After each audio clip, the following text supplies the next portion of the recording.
नमस्कार, स्वागत है आपका हमारे विशेष प्रोग्राम फेस टू फेस में। और आज हमारे इस विशेष प्रोग्राम के विशेष मेहमान हैं राज्यसभा सांसद नरेश बंसल जी।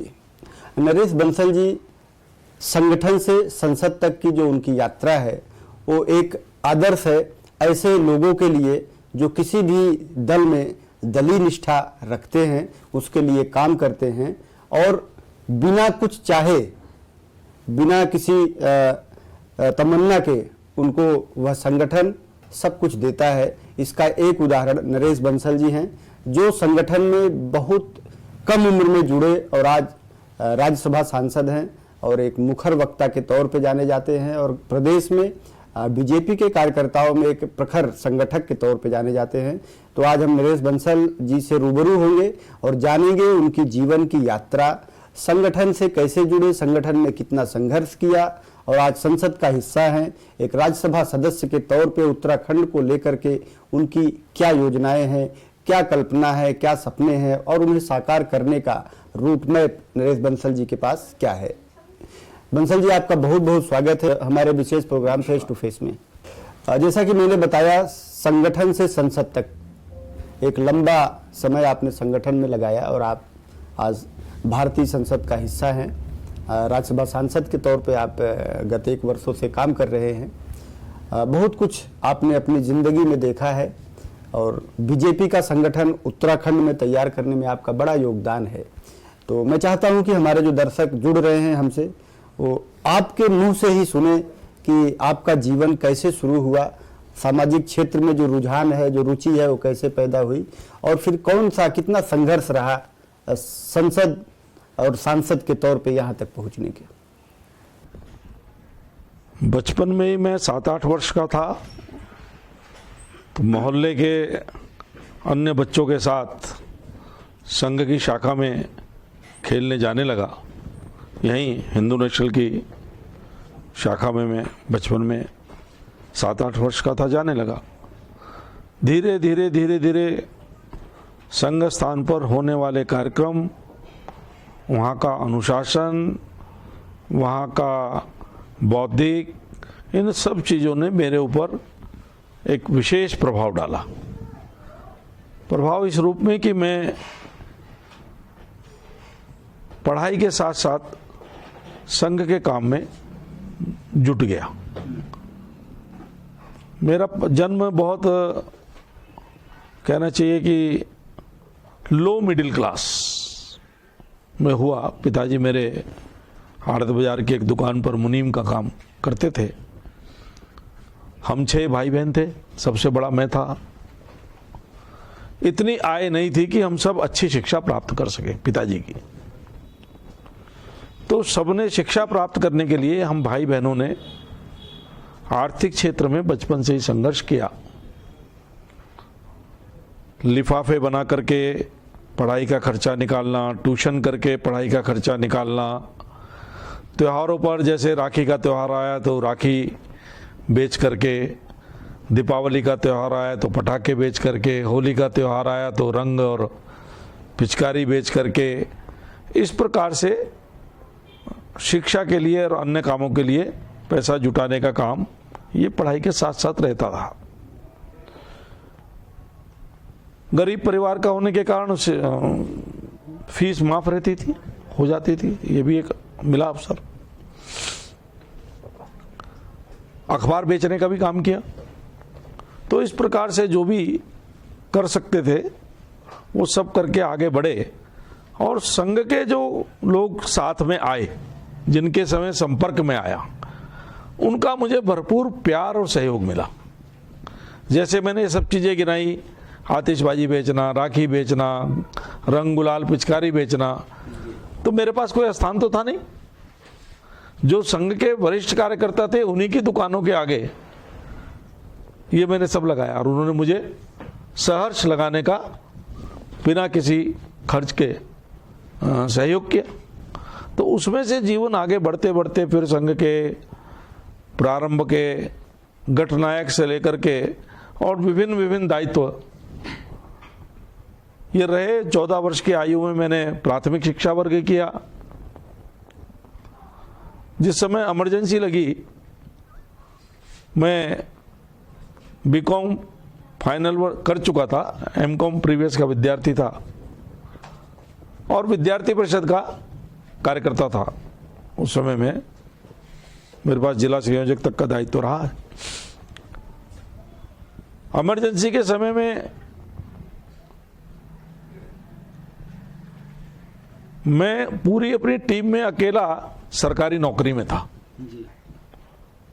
1974 में ही मेरी नौकरी इरिगेशन में लग गई थी, लेकिन वो टीम इतनी उत्साहजनक थी उस समय की युवा टीम, एक कुछ करने का जज्बा रहता था।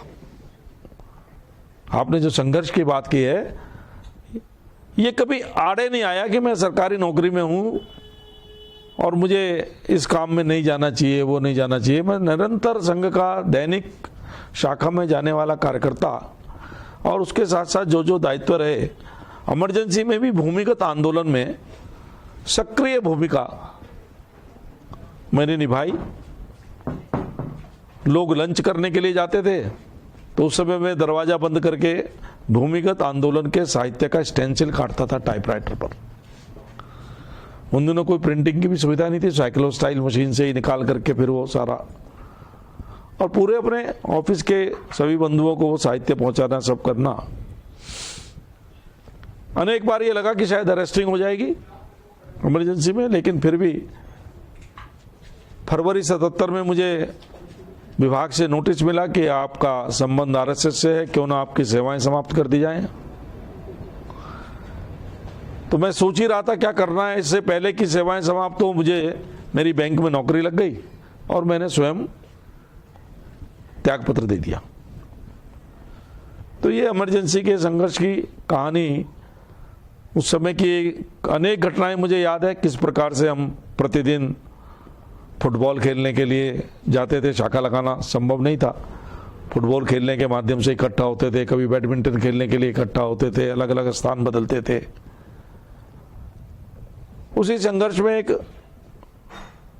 विभिन्न जो जत्थे हमारे साथ के मित्र जो सत्याग्रह करके जेल गए, उनको जेल विदा करने का काम,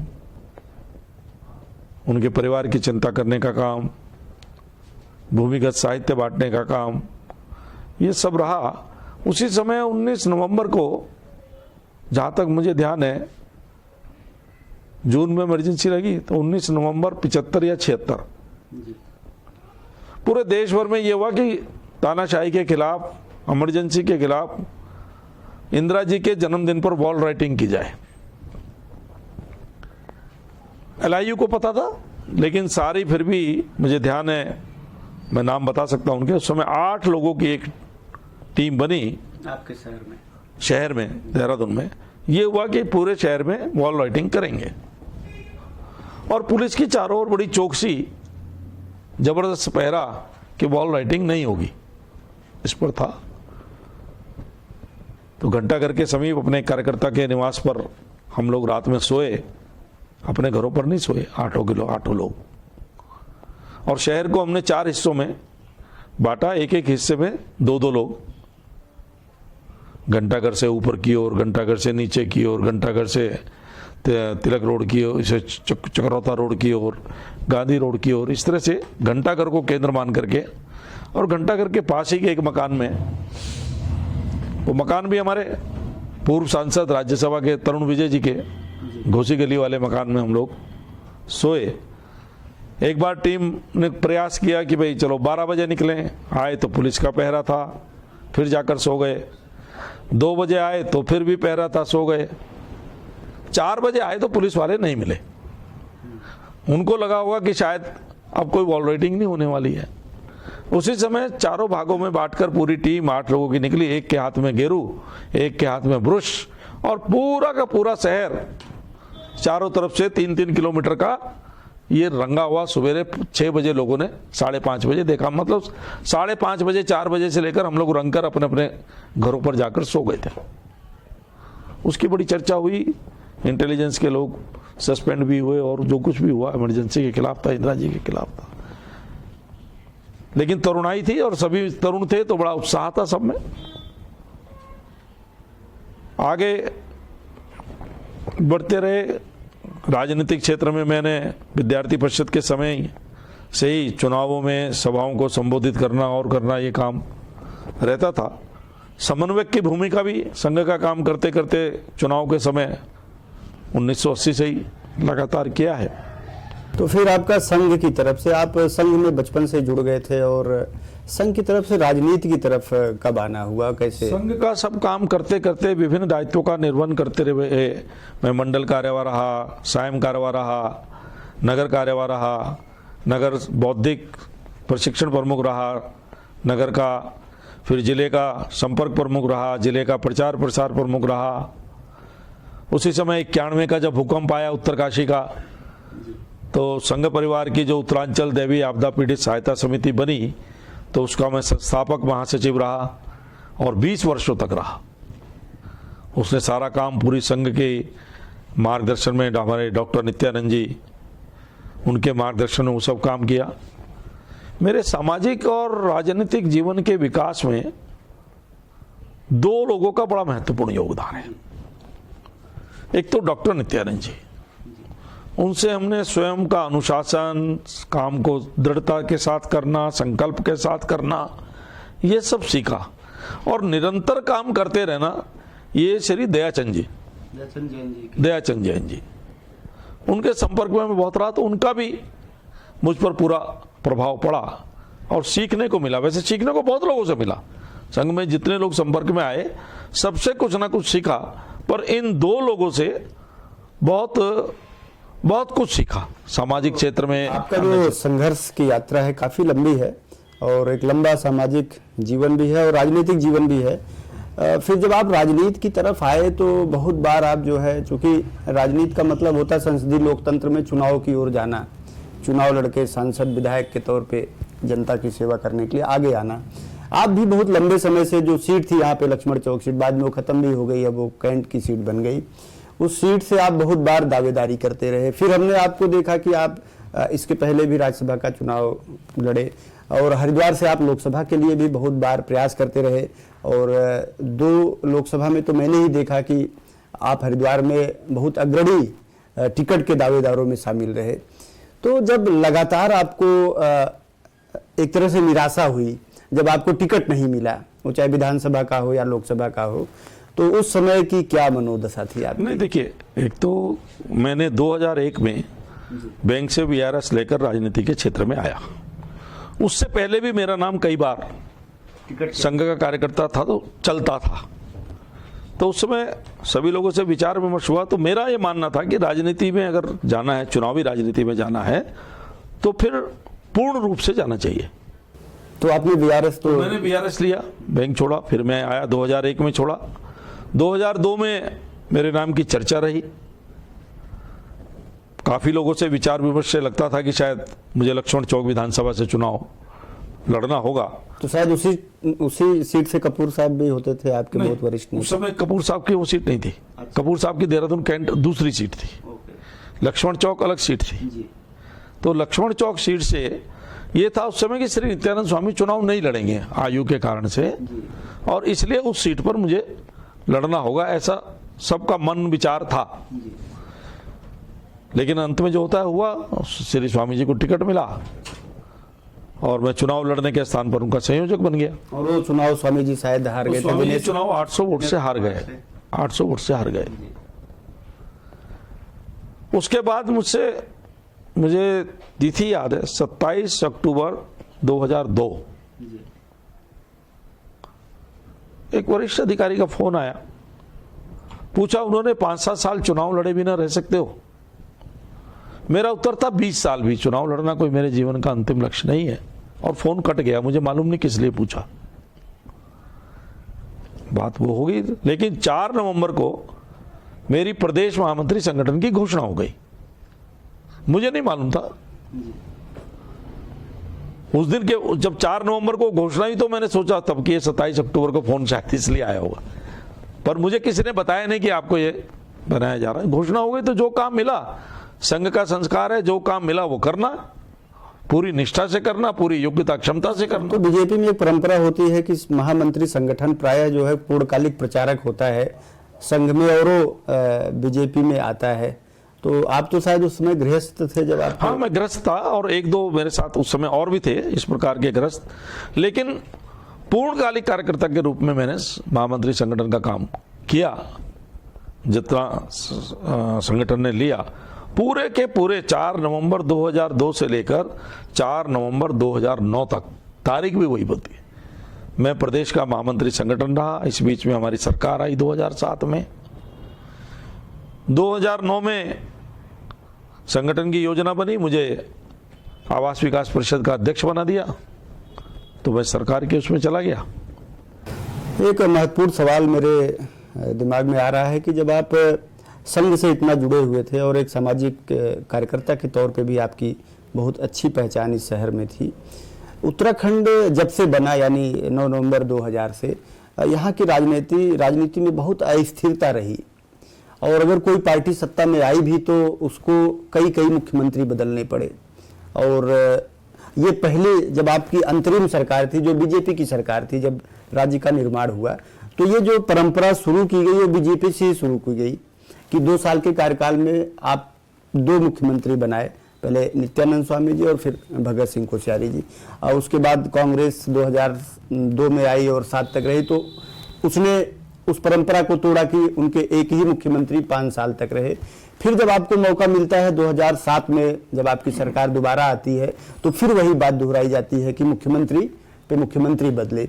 और फिर जब आपकी सरकार आती है 2017 में, तो फिर वो 2 मुख्यमंत्री की जगह 3 मुख्यमंत्री बदलती है। तो मैं चाहूंगा कि एक सामाजिक कार्यकर्ता के नाते, एक ऑब्जर्वर, सोशल ऑब्जर्वर के नाते, आप इस घटना को कैसे देखते हैं कि जो उत्तराखंड की राजनीति में इतना अस्थायित्व, प्रचंड बहुमत की सरकार और फिर भी मुख्यमंत्री बदलना पड़े, तो इसको किस रूप में देखते हैं आप ऐसी स्थिति मैं जब इसका विश्लेषण करता हूं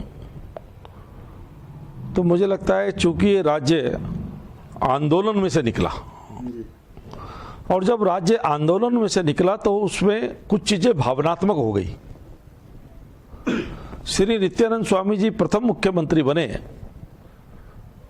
तो भावनात्मक विषय यह बन गया कि यहां पर मुख्यमंत्री पर्वतीय बनना चाहिए। यह एक भावनात्मक विषय हो गया, इसलिए मुख्यमंत्री बदलना पड़ा, क्योंकि भावना के साथ सबकी चलना चाहिए। ये पहली सरकार की बात, पहली सरकार, अंतरिम सरकार में कह रहा हूं, उसी समय ये, क्योंकि उस समय की सब आंदोलन की भावना थी। आंदोलन जिस परिस्थितियों में चला, जिस परिस्थितियों में बना, उसमें जनता की भावना थी कि भाई राज्य हमारा बना है तो हम में से कोई मुख्यमंत्री बने। इस तरह की एक हुई, मुझे जो लगता है सामने, तो उसके कारण से ये परिवर्तन हुआ। और आगे चल के चूंकि नया राज्य था, श्री नारायण दत्त तिवारी जी एक अनुभवी नेता थे, इसलिए किस प्रकार से उनके समय में भी बड़ी उठापटक चली, लेकिन वो सिद्धहस्त थे इस उसमें कि किस प्रकार से चीजों को अपने पक्ष में किया जाए, उसके लिए क्या क्या किया जाए, वो सब करके उन्होंने जैसे तैसे 5 साल निकाले।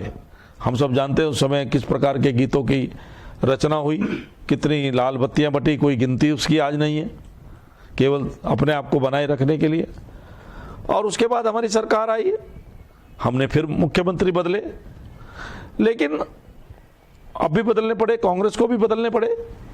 तो तात्कालिक परिस्थितियां ऐसी होती हैं, क्योंकि राज्य उत्तर प्रदेश के साथ उपेक्षित क्षेत्र रहा है, तो बहुत अधिक विकास की भूख, पलायन को रोकना, बेरोजगारी को समाप्त करना, पहाड़ की जवानी, पहाड़ का पानी, ये काम आए, ये कुछ कंसेप्ट है जिसको लेकर के समय समय पर मुख्यमंत्री बदलने की आवश्यकता राजनीतिक दलों को पड़ी है। लेकिन धीरे धीरे ये भी आप देखेंगे कि उत्तराखंड का नेतृत्व नौजवानों के हाथ में आ रहा है। त्रिवेंद्र रावत जी पहले के मुख्यमंत्रियों से नौजवान मुख्यमंत्री थे, तीरथ जी भी उसी में से थे, निशंक जी भी नौजवान थे जब बने, और अब जो बने श्री पुष्कर सिंह धामी जी, उत्साही, ऊर्जावान नौजवान, 45 वर्ष की आयु के। तो मुझे लगता है धीरे धीरे जो आंदोलन की भावना थी और आंदोलन का जो कंसेप्ट था, वो नेतृत्व में उभर कर आ रहा है। बंसल जी, 2 चीजें हैं। एक तो मिथक है कि कोई सरकार यहाँ दोबारा रिपीट नहीं होती, और दूसरा जो सवाल है वो अनुभव का है। 2002 में जब आपने मुख्यमंत्री बदले तो 2002 में आप सत्ता में वापस नहीं आए। 2012 में जब आपने मुख्यमंत्री बदले तब भी आप सत्ता में वापस नहीं आए। अब 2017 यानी 22 में भी आपने मुख्यमंत्री बदले। तो क्या ये जो अनुभव है उसको सोच समझ के ही तो कुछ आपके आला कमान ने फैसला लिया होगा? क्योंकि वो दोनों अनुभव जो हैं वो तो बहुत ही नकारात्मक रहे पार्टी के लिए। तो क्या आपको लगता है कि सरकार अब रिपीट करेगी बीजेपी? अनुभव से भी सीखा जाता है और हर समय वही रिपीट हो ये आवश्यक नहीं है। इस समय का जो अनुभव परिणाम दिखाई दे रहा है सामने, जनता का जो स्वीकार्यता मुख्यमंत्री जी की दिखाई दे रही है, कार्यक्रमों का अधिक से अधिक होना, घोषणाओं का शासनादेश निकलना, शिलान्यास होना, लोकार्पण होना, तो विकास के जितने काम हैं वो सब जिस गति से हो रहे हैं उससे मुझे ये लगता है कि इस बार ये मिथक काम नहीं करेगा और भारतीय जनता पार्टी पहले से भी अधिक बहुमत से लौट कर आएगी। थोड़ा मुख्यमंत्री की बात कर लेते हैं। आपकी अपनी पार्टी से ही जब पुष्कर सिंह धामी के नाम की घोषणा हुई तो बहुत सारे असंतोष के स्वर उभर करके आए, लेकिन ये आपके आला कमान की एक एक्सपर्टाइज थी, विशेषज्ञता थी कि कोई ऐसी बात नहीं हो पाई कि वो बाहर निकल करके आए। लेकिन उनके शपथ ग्रहण का समय हो या अन्य मौकों पे बहुत सारे ऐसे मंत्री जो बहुत वरिष्ठतम मंत्रियों में शुमार हैं, उन्होंने दबी जुबान ऐसी बातें कही। तो अब मुख्यमंत्री जी बेहद नए हैं और दूसरी बार ही विधायक है, जबकि आपकी पार्टी में 5-5 बार के विधायक भी, 4-4 बार के विधायक भी हैं। तो क्या लगता है कि मुख्यमंत्री जी के नेतृत्व में जब चुनाव में आप जाएंगे, क्योंकि आपके प्रदेश प्रभारी ने यह बात कही है और जो चुनाव प्रभारी है उन्होंने भी उसी बात को दोहराया है कि पुष्कर सिंह धामी के नेतृत्व में ही चुनाव होगा और सरकार जब रिपीट होगी तो पुष्कर सिंह धामी ही उसका नेतृत्व भी करेंगे। तो क्या लगता है कि चुनाव के समय पुष्कर सिंह धामी का जो नेतृत्व है और जो उनका व्यक्तित्व है पूरी पार्टी को एकजुट करके उस चुनावी महाभारत में उतरने में सक्षम लग रहा है आपको? पूरी पार्टी श्री पुष्कर सिंह धामी जी के नेतृत्व में एकजुट है और उनके शपथ ग्रहण के दिन किसी भी प्रकार का कोई विरोध का स्वर नहीं था। मीडिया में कुछ कयास चले, जिन मंत्रियों के नाम मीडिया बोल रहा था वो नाराज है, वो सबसे पहले वहां पर उपस्थित थे। बल्कि एक आध मीडिया से तो मैंने कहा भाई वो तो वहां पर है, तुम कैसे चला रहे हो कि वो नहीं है। तो इसलिए कुछ चीजें क्या कहना चाहिए, चटकारे लेने के लिए मीडिया में आ जाती हैं कभी कभी, लेकिन ऐसा नहीं था। कोई नाराजगी नहीं थी, किसी प्रकार की नाराजगी नहीं थी। मुख्यमंत्री हमारा चेहरा होंगे चुनाव के अंदर, उनके नेतृत्व में हम जाएंगे। लेकिन पार्टी की एक प्रक्रिया होती है, जब सत्ता में हम हैं, मुख्यमंत्री जो है तो हमारा मुख्यमंत्री ही चेहरा है, उनके नेतृत्व में हम चुनाव लड़ेंगे। और चुनाव होने के बाद जब सरकार बनेगी तो उस समय का विधानमंडल दल, केंद्रीय संसदीय दल जिसको चुनेगा वो आगे मुख्यमंत्री बनेगा। चलिए अब आप बताइए 2022 के चुनाव में चुनौती के रूप में किसे मानते हैं, हरीश रावत और कांग्रेस को या आम आदमी पार्टी को? भारतीय जनता पार्टी का कार्यकर्ता, भारतीय जनता पार्टी का विस्तृत संगठन, बूथ लेवल तक, पन्ना प्रमुख तक की हमारी रचना जितनी है उतनी किसी के पास नहीं है। उतना बड़ा संगठन किसी के पास नहीं है, उतने समर्पित कार्यकर्ता किसी के पास नहीं है, उतना मेहनत करने वाला, कठिन परिश्रम करने वाला नेतृत्व किसी के पास नहीं है, उतनी कल्याणकारी नीतियां किसी के पास नहीं है जितनी भारतीय जनता पार्टी के पास है। तो इन सबका सामुच्चय बनने के बाद कोई हमको चुनौती के रूप में दिखाई नहीं देता। लेकिन फिर भी चुनाव है, इसलिए हम जो दल ही नहीं बल्कि निर्दलीय भी जो चुनाव मैदान में होगा उसका भी आकलन कर अपनी रणनीति बनाएंगे। तो चुनाव में मुख्य मुद्दे क्या होंगे? क्योंकि अगर विपक्ष की बात करें तो आपको महंगाई, बेरोजगारी, भ्रष्टाचार, ये सारे मुद्दों पे वो बीजेपी को घेरते हैं। और आजकल खासकर किसानों की बात करें, पूरे देश में एक ही महीना और रह गया है जब उनके आंदोलन का 1 साल पूरा हो जाएगा, उन 3 कृषि कानूनों को निलंबित करने को लेकर के, समाप्त करने को लेकर के। तो इन सारी चुनौतियों से निपटने का क्या रोड मैप है? जितने मुद्दे आपने गिनाए, चाहे वो बेरोजगारी का हो, विकास का हो, इन सब मुद्दों पर काम करने वाली कोई पार्टी और सरकार, ये दोनों हैं तो केवल भारतीय जनता पार्टी है। विपक्ष ने इन मुद्दों पर कभी कोई जनता के हित में काम किया हो, प्रदर्शन किया हो, संघर्ष किया हो, ये कहीं दिखाई नहीं दिया। विपक्ष केवल एसी में बैठकर विज्ञप्ति जारी करना, ट्विटर पर सरकार की आलोचना करना, विपक्ष ने कोई विपक्ष का धर्म नहीं निभाया। जनता के मुद्दे को लेकर कभी विपक्ष अग्रसर दिखाई नहीं दिया। उन मुद्दों पर भी भारतीय जनता पार्टी ही सदैव अग्रसर रही। चाहे आपने कोविड में देखा, कोविड की इतनी बड़ी महामारी आई तो सरकार ने अपने लेवल पर किया ही। 80 करोड़ लोगों को मुफ्त राशन 15 महीने तक, जिनको उज्ज्वला में फ्री कनेक्शन मिले थे उनका रिफिल, डीबीटी के माध्यम से 32,000 करोड़ रुपया मोदी जी ने खातों में भेजा, 35,000 करोड़ रुपए से मुफ्त का वैक्सीनेशन, ये सारे काम, और इसके साथ साथ जनता के साथ जुड़कर अपनी जान को जोखिम में लाकर भारतीय जनता पार्टी का कार्यकर्ता कोरोना वॉरियर की तरह फ्रंट फुट पर रहा। उसने स्वयं 90 दिन तक मोदी किचन चला करके लोगों को राशन पहुंचाने का काम, उनको अस्पताल पहुंचाने का काम, उनको ऑक्सीजन देने का काम। कोई राजनीतिक दल के कार्यकर्ता नेता उस समय दिखाई नहीं दिए, सब लॉकडाउन थे। तो इस प्रकार जनता की सेवा करते हुए हम कहते हैं सेवा से संगठन, इस सूत्र को लेकर हम जनता से सदैव जुड़े रहे, जुड़े रहते हैं, जुड़े रहेंगे। सबका साथ, सबका विकास, सबका विश्वास, सबका प्रयास, इसको लेकर के हम अपनी जो 5 साल की हमारी काम हमने किए हैं, हमारा घोषणा पत्र के आधार पर हम जनता के बीच में आशीर्वाद मांगने जाएंगे, जन समर्थन मांगने जाएंगे।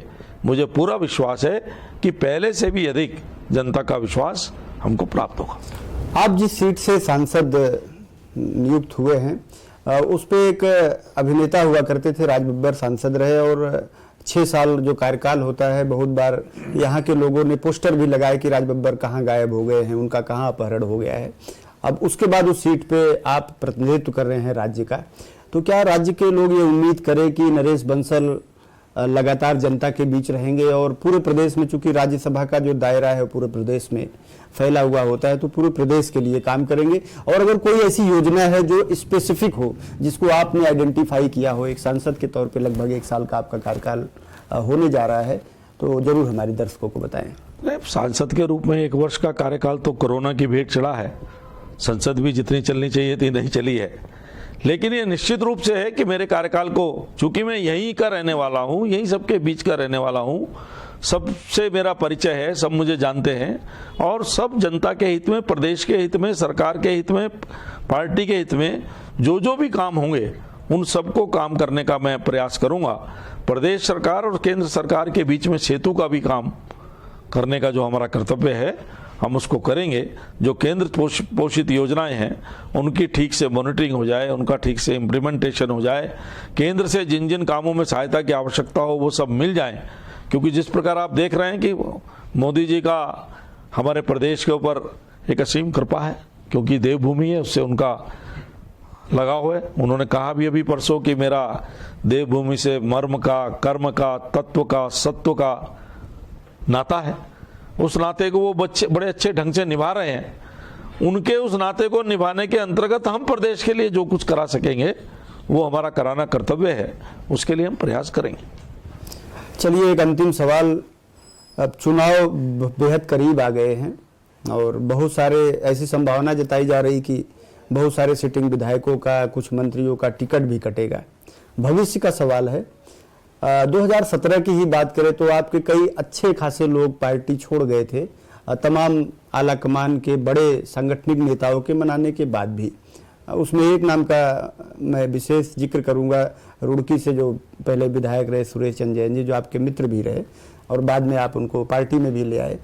तो इस बार जब चुनाव की घोषणा होगी और जब आप लोग कैंचियां चलाएंगे टिकटों पे और उसमें बहुत सारे आपके अपने लोग भी होंगे, तो उनको संभालने की क्या योजना है, किस तरह से संभालेंगे? क्योंकि आम आदमी पार्टी उन्हीं का इंतजार कर रही है कि आपके टिकट घोषित हो और वो आपके लोगों को लेकर के मैदान में किया है कि आम आदमी पार्टी केवल इस आशा पर है कि कब अंगूर टूटेगा और कब हम पकड़ लेंगे। वो उनको निराशा हाथ लगने वाली है, क्योंकि भारतीय जनता पार्टी में विशेष रूप से जो इंटरनल मैकेनिज्म है पार्टी में जो पद्धति है, अनेक फॉर्म है जहां व्यक्ति अपनी बात कह सकता है, सुनने का, कहने का एक अवसर है। उसके कारण से हम जिनको टिकट मिलेगा, हमारा कार्यकर्ता समझता है कि टिकट एक को ही मिलेगा, लेकिन जिनको नहीं मिलेगा हम उसको अयोग्य नहीं मानते। वह भी योग्य है, उसको टिकट नहीं मिल पाया, उसकी योग्यता का भी पार्टी भरपूर उपयोग करती है और उसका सम्मान करती है। ये विश्वास पार्टी के कार्यकर्ता को है, इसलिए अधिकांश स्थानों पर कोई ऐसी स्थिति आने वाली नहीं है कि कोई छोड़कर जाएगा। थोड़ी बहुत रूठा मनाई होगी तो वो आपस में बातचीत करके बना के हल हो जाएगा। चलिए, आप हमारे शो में आए, अपना बहुमूल्य समय दिया और अपने अनुभव शेयर किए, अपनी प्लानिंग भी बताई चुनाव की। बहुत बहुत आभार और धन्यवाद। नमस्कार। तो आपने देखा ही थे हमारे साथ राज्यसभा सांसद नरेश बंसल जी, जिन्होंने विस्तार से बताया कि किस तरह से संगठन में लंबे समय तक काम करने के बाद वो संसद में पहुंचे हैं और उसके पीछे कितना संघर्ष करना पड़ा उसके बारे में भी विस्तार से बताया। और विधानसभा चुनाव आने वाला है, उसमें किस तरह से पार्टी चुनाव में उतरेगी, किसके नेतृत्व में उतरेगी और कितना वो कॉन्फिडेंट हैं इस मामले को लेकर के कि सरकार रिपीट करेगी। अब ये आने वाला वक्त बताएगा। अगले सप्ताह हम मिलेंगे ऐसे ही किसी अन्य शख्सियत के साथ। अब तक आप देखते रहिए फेस टू फेस।